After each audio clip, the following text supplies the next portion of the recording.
할렐루야.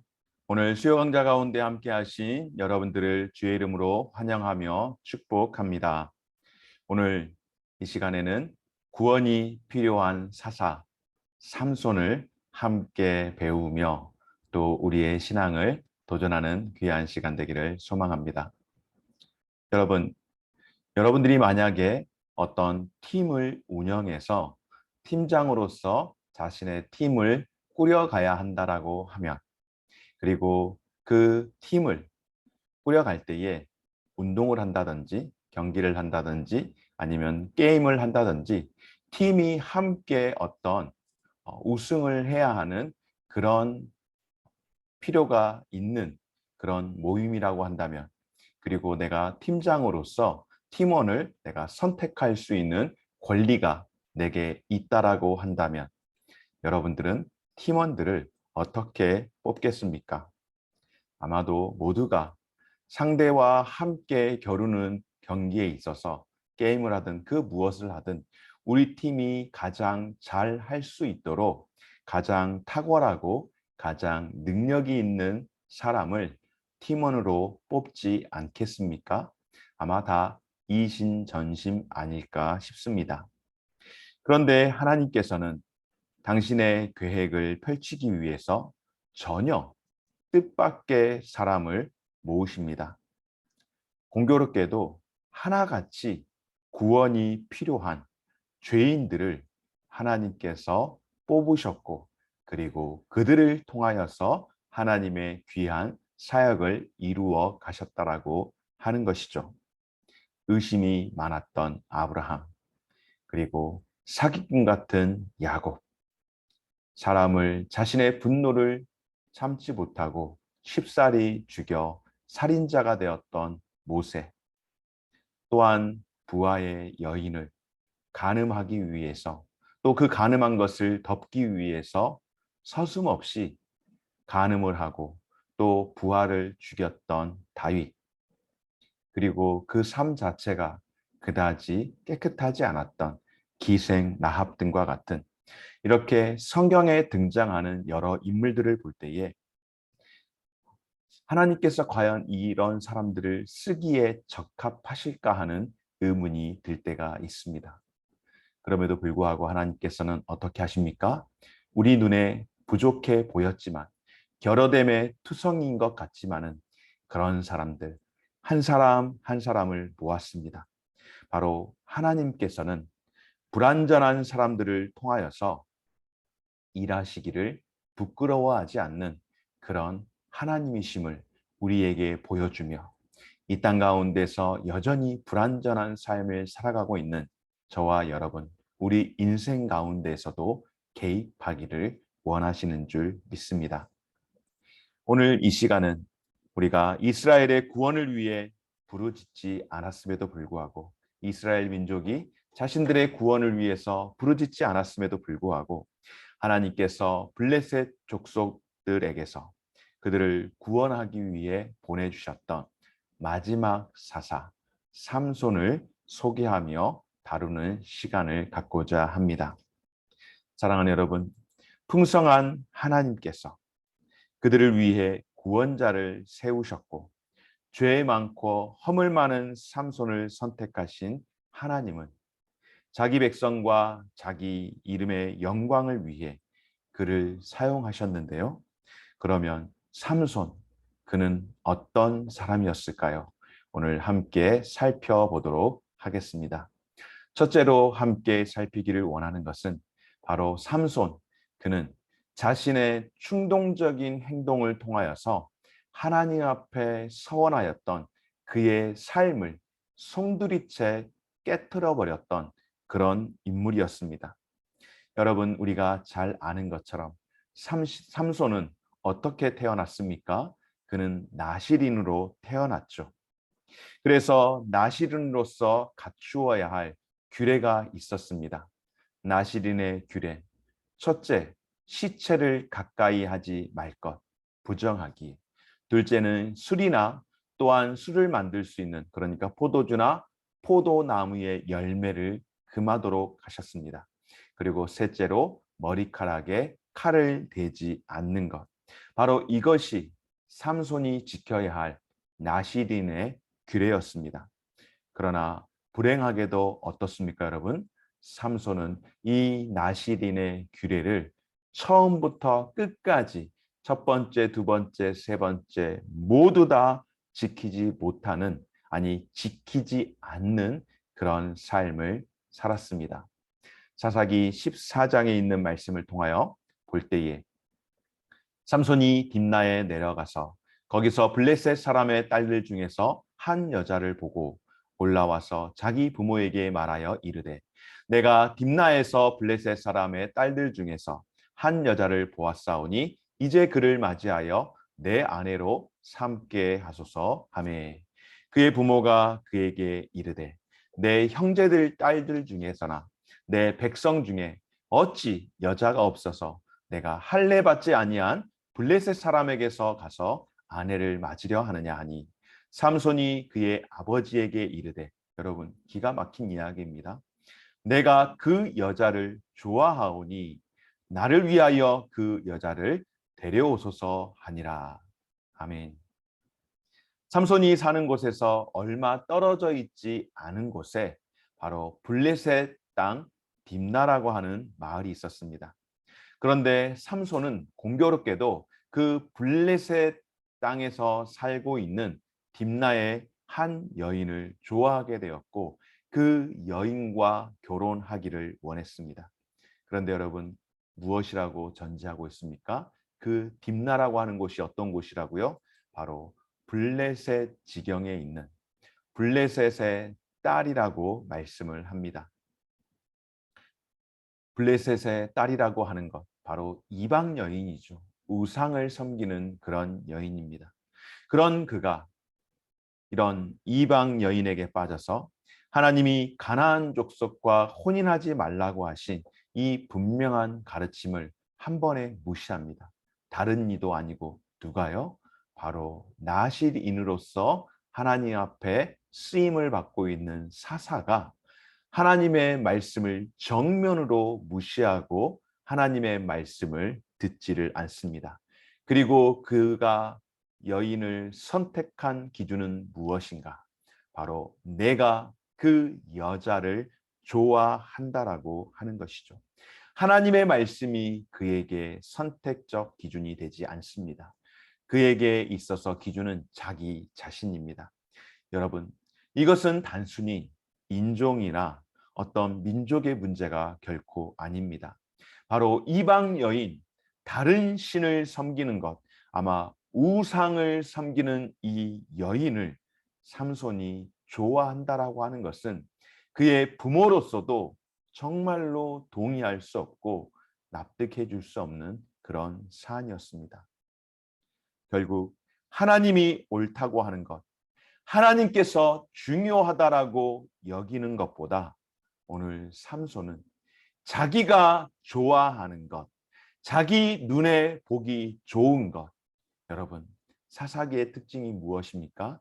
이스라엘 백성들이 자기 소견에 옳은 대로 행하였다라고 하는 그런 전형적인 하나님을 떠난 백성들의 모습을 오늘 사사 삼손을 통하여서 이 민족이 얼마나 하나님 앞에서 타락했는지를 보여주는 전형이라고 할 수가 있습니다.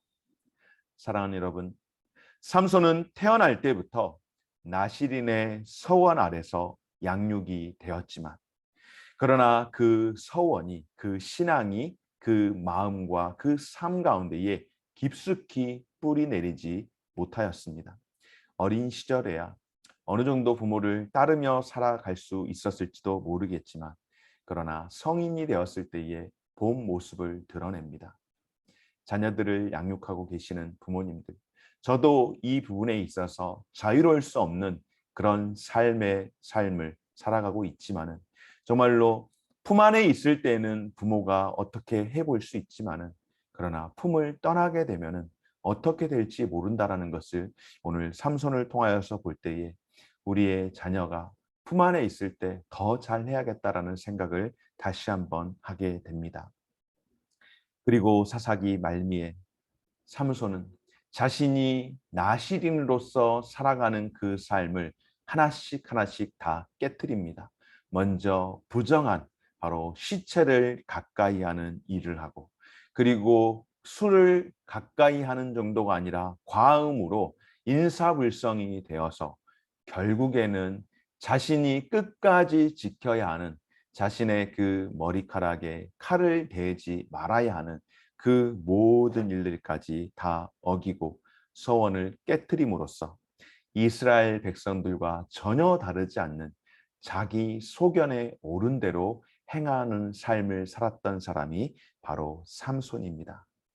사랑하는 여러분, 그리스도인으로서 이 시대를 살아가고 있는 저와 여러분, 우리는 어떻게 하면 죄를 짓지 않으면서 세상과 가까이 할 수 있을까를 고민할 게 아니라, 예수님에 대한 사랑의 표현으로 어떻게 하면 좀 더 하나님 앞에서 거룩하고 구별된 삶을 살 것인가를 늘 고민하며 그렇게 살기를 노력할 때에, 우리가 오늘 삼손과 같이 내가 그 여자를 좋아한다, 그 말은 내 눈이 보기 좋은 대로 나는 행하겠습니다, 각기 내 소견에 옳은 대로 나는 행하겠습니다라고 하지 않을 수 있는 방법은 바로 하나님 앞에서 예수님에 대한 사랑의 표현으로 어떻게 하면 내가 주님과 더 가까이 거룩한 삶을 살아갈 것인가를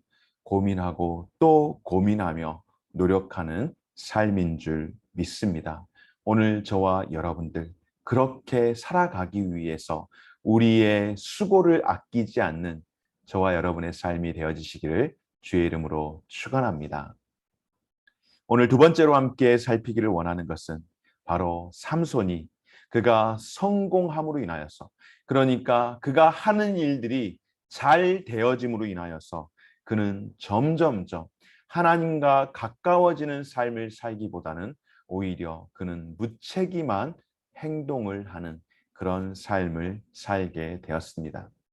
사사기 16장에 이르는 동안 삼손은 나시린의 서원을 철저한 무관심으로 다 깨뜨려 버렸습니다.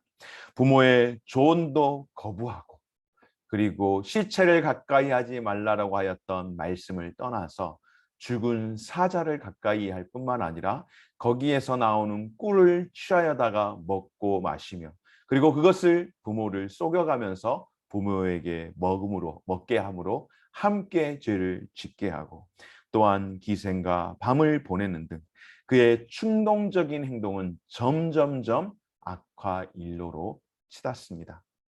심지어 블레셋 사람들의 밭을 불태우기 위해서 여우 300마리를 잡아다가 꼬리에 횃불을 묶어서 그 블레셋 사람의 농토에 불을 붙이는 그런 정말로 정상적이지 않는 그런 행동들을 합니다. 성경에서 전설적인 전투로 기록이 되어 있는 삼손이 나귀턱뼈 하나로 블레셋 사람 1000명을 죽였던 사건, 하나님의 신에 감동하여서 했던 일이기는 하지만, 그러나 그것은 그가 하나님을 영화롭게 하기 위해서 싸웠던 싸움이 아니라 자신의 의로움을 증명하기 위해서 싸웠던 불의의 싸움이기도 했습니다. 그렇게 삼손은 그럼에도 불구하고 하나님의 신이 그와 함께함으로 말미암아 그가 승승장구를 할수록 어떻게 되었는가? 하나님 앞에 돌이키는 삶을 살았는가? 아니요, 그렇지 않습니다. 오히려 자신이 나시린으로서 사사로서 하나님 앞에 부름을 받았다라고 하는 그 정체성을 점점점 더 잃어가게 됩니다. 그가 가진 모든 능력을 주신 하나님을 신뢰하는 대신에 어떻게 했을까요? 그는 오로지 자기 자신만을 신뢰하며 살아가게 되어지는데요. 이후에 삼손이 소렉 골짜기에 들릴라라 이름하는 여인을 사랑하매 블레셋 사람의 방백들이 그 여인에게로 올라가서 그에게 이르되 삼손을 깨어서 무엇으로 말미암아 그 큰 힘이 생기는지, 그리고 우리가 어떻게 하면 능히 그를 결박하여 굴복하게 할 수 있는지를 알아보라. 그리하면 우리가 각각 은 1,100개씩을 내게 주리라 하니라. 여러분, 삼손의 이름의 뜻은 햇빛과 같은 자입니다. 그런데 오늘 사사기 16장에서 등장하는 결국 삼손을 망하게 했던 여인, 이 들릴라의 이름의 뜻은 밤입니다. 자신이 해야 할 일, 그 사이에서 갈등이 깊어질 때쯤 그는 밤이라고 하는 여인 들릴라와 가까워지기 시작했습니다. 여러분, 이름에서도와 같이 삼손은 햇빛과 같은 자이고 들릴라는 밤이라는 뜻을 가지고 있는데, 이 둘이 어울리며 사랑을 한다라고 하는 것은 어불성설이죠.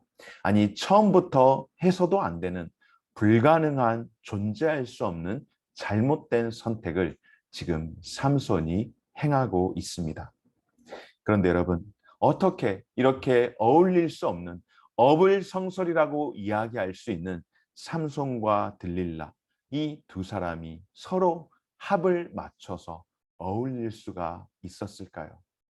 그것은 다름 아니라 자신들의 원하는 바가 같았기 때문입니다. 바로 자기 영광.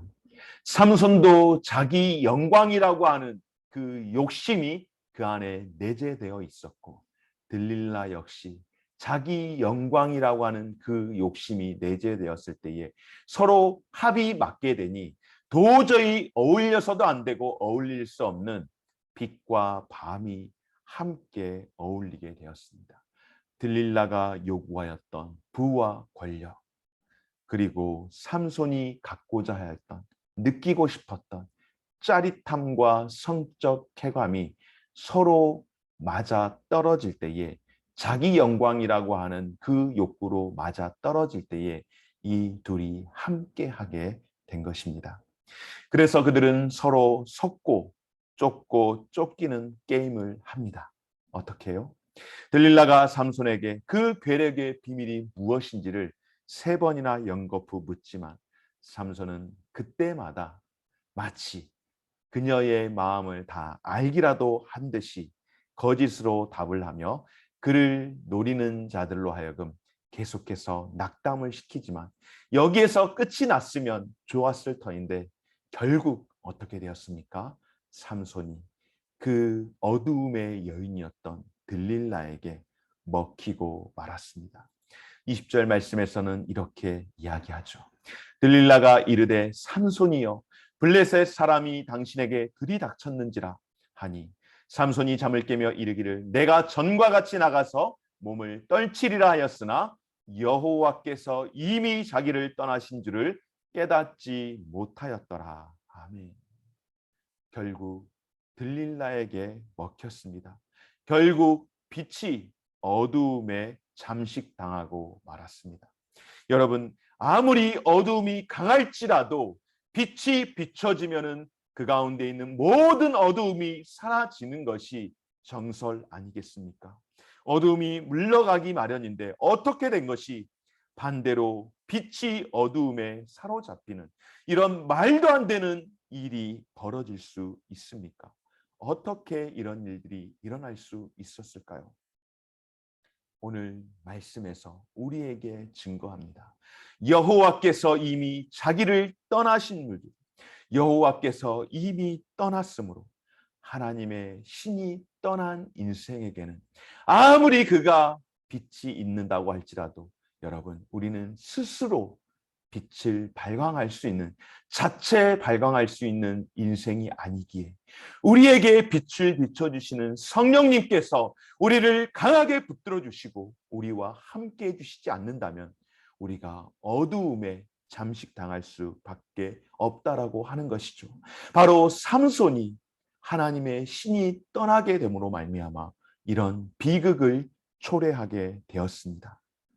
우리가 하나님이 지켜주셨다라고, 아니 우리가 하나님의 자녀가 되었다라고 하면서도 빛 대신 예수님의 영이 성령으로 충만하지 않는다면, 우리도 삼손과 같이 그런 삶을 살아간다면 하나님의 영이 떠나감으로 말미암아서 이런 어이없는 세상에 빛이 어두움에 잠식당하는 이런 비참한 최후를 맞이하게 된다라고 하는 것이죠.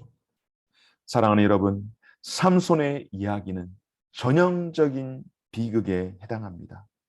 그럼에도 불구하고 오늘 삼손을 보면서 너무나도 다행인 것은 무엇입니까? 바로 이런 삼손에게, 이런 사사에게 구원이 필요했다라고 하나님은 말씀하시며 그가 마지막에 진정으로 회개할 때에 하나님께서 마침내 자신의 힘을 의지하던 모든 것을 포기하고 하나님께 돌이킬 때에, 하나님께 소망을 둘 때에 하나님은 그로 하여금 다시 한 번의 기회를 허락하신 줄 믿습니다.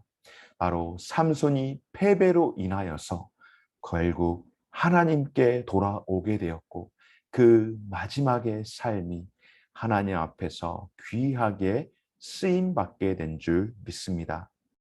사랑하는 여러분, 오늘 28절 말씀, 삼손이 여호와께 부르짖어 이르되 주 여호와여 구하옵나니 나를 생각하여 주옵소서. 하나님이여 구하옵나니 이번만 나를 강하게 하사 나의 두 눈을 뺀 블레셋 사람에게서 원수를 단번에 갚게 하옵소서. 아멘. 삼손은 수치와 약함을 경험하고 나서야 드디어 정신을 차렸습니다. 그리고 마지막 순간 삼손 그가 자기 곁에 있는 이스라엘의 원수들을 물리칠 수 있는 힘을 달라고 하나님께 부르짖어 기도합니다. 그리고 그가 태어나기 전부터 그를 선택하셨던 사사로 하나님께서 선택하셨는데 그를 선택하셨던 하나님께 깨어진 삼손이 다시금 자기 백성을 위해 기도할 때에 그 기도에 하나님께서 응답하신 줄 믿습니다. 사랑하는 여러분, 깨어진 삼손, 어디 삼손만 깨어졌을까요? 저와 여러분 우리의 인생은 이미 깨어진 삼손과 같은 깨어진 그릇입니다. 그럼 깨어진 그릇인 우리의 인생이 살아갈 수 있는 방법은 무엇일까요? 그냥 찔끔찔끔 하나님의 은혜로 우리가 살 수 있을까요? 찔끔찔끔 부어지는 은혜는 계속해서 깨어진 그 그릇에 새기 마련입니다. 그러면 그럼에도 불구하고 우리가 살아갈 수 있는 방법은 무엇일까요? 하나님의 은혜의 큰 줄기가, 은혜의 그 생명수가 비록 깨어진 우리의 인생일지라도 끊임없이 그 은혜가 흘러내려갈 때에 우리는 비록 또 흘려보낼 수밖에 없는 그런 인생이지만은 깨어진 그릇임에도 불구하고 하나님의 은혜로 성령의 능력으로 말미암아 살아가는 인생이 될 줄 믿습니다. 이제 말씀을 정리해 볼까요? 오늘 삼손의 이야기를 보고 있노라면 여러분 어떤 생각이 드십니까? 과연 삼손이 하나님을 진짜 믿기나 하는 것일까 하는 그런 의심이 들지도 모르겠습니다. 그리고 사사기에서 삼손의 그 모습, 마지막 그가 살았을 때에 죽였던 블레셋 사람들의 수보다 그 다곤 신전에서 블레셋 사람을 죽였던 수가 훨씬 더 많았더라라고 이야기하며 그 가운데서 그의 민족이 그의 시신을 가져다 장사하였더라. 그렇게 하고 말씀이 끝나버린다면 이런 의심이 들지도 모르겠습니다. 과연 아니 정말로 삼손이 구원받았는가? 정말로 하나님께서 삼손을 끝까지 붙드시고 사용하시고 그가 구원의 은혜를 입었는가? 라고 하는 의심이 들지도 모르겠습니다. 하지만 우리의 이 모든 의심을 한 번에 제거해 주는 것이 무엇입니까? 히브리서 11장을 보면은요. 삼손의 이름이 그곳에도 등장을 합니다. 그는 믿음으로 하나님과 동행했던 아브라함, 이삭, 야곱, 다윗과 함께 그 이름을 나란히 올렸습니다. 비록 자만심을 벗어버리는데 오랜 세월의 시간이 걸렸지만 이 거인은 마침내 하나님의 은혜를 덧입는 데 성공을 하게 되었습니다. 사랑하는 여러분, 이것이 우리에게 소망을 갖게 하고 희망을 주는 것인 줄 믿습니다. 사랑하는 여러분, 오늘 이 시간 삼손의 삶을 살펴보며 하나님이 얼마나 그를 사랑하고 자비를 베푸셨는지를 우리가 알 수 있지 않겠습니까? 정말 하나님께서는 우리 안에 있는 죄들 중에 용서하지 못할 죄가 없다라는 것을 오늘 삼손을 통하여서 다시 한번 보게 하신 것, 이것이 큰 은혜인 줄 믿습니다. 오늘 삼손을 통해 구원의 역사를 만들어 가신 하나님께서 오늘 우리 가운데에도 끊임없이 구원의 역사를 이루어 가실 줄 믿고, 혹 내가 죄로 넘어지고 또한 넘어질지라도 죄를 던져버리고 다시금 하나님께 돌아와 구원의 삶을 살아갈 수 있는, 하나님 앞에 다시금 용서를 구하며 소망을 가질 수 있는 저와 여러분, 우리의 삶이 되어줘서 삼손을 하나님께서 구원이 필요하다라고 하시며 사사를 구원하시며 하나님의 그 위대한 사역자로 세워주셨던 것처럼 저와 여러분의 삶 가운데서도 하나님께서 붙드시고 은혜 베풀어 주셔서 비록 깨어진 인생일지라도 끊임없이 공급되어지는 하나님의 은혜를 통하여서 삶을 살아가고 또 그 은혜를 흘려보낼 수 있는 저와 우리 모든 성도들의 삶이 되어지시기를 주님의 이름으로 축원합니다. 감사합니다. 오늘 이곳에서 강의를 마치도록 하겠습니다. 오늘 이 시간까지 함께 하신 여러분들 주님의 이름으로 축복하고 사랑합니다. 수고하셨습니다.